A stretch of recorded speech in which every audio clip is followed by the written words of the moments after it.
Épisode 2. Jésus dans la chair. Le Verbe fait homme dans l'histoire. Il y a plus de 2000 ans, dans une province oubliée de l'Empire romain, entre oppression politique et silence prophétique, une femme vierge mit au monde un enfant. Son nom? Jésus.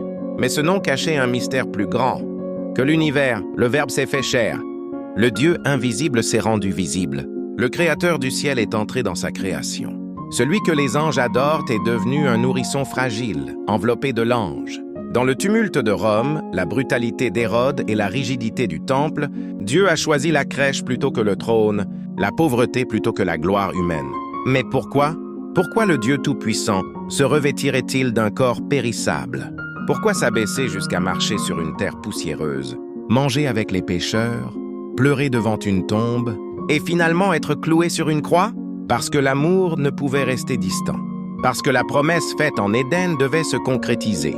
Parce que Dieu avait dit « Je viendrai moi-même pour les sauver ». Jésus n'est pas un symbole parmi tant d'autres. Il est l'accomplissement de l'attente de l'humanité. L'incarnation n'est pas un conte. C'est l'intervention divine dans l'histoire. C'est Dieu qui entre dans le temps, qui traverse les générations, qui parle avec un accent galiléen et qui étend les bras vers l'homme blessé. Il n'est pas venu en roi pour dominer, mais en serviteur pour racheter.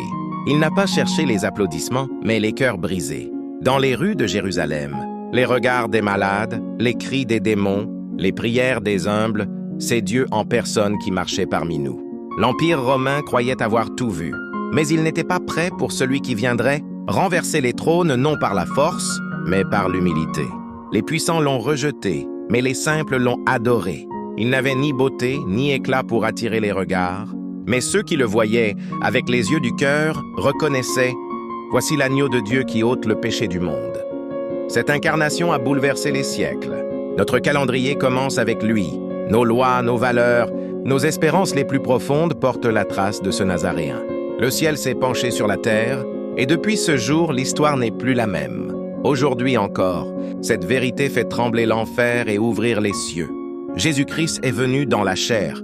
Il n'est pas une idée, il n'est pas une légende. Il est réel, historique, divin, éternel.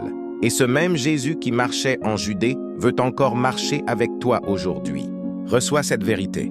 Crois en lui. Aime-le, suis-le. Il est Emmanuel, Dieu avec nous.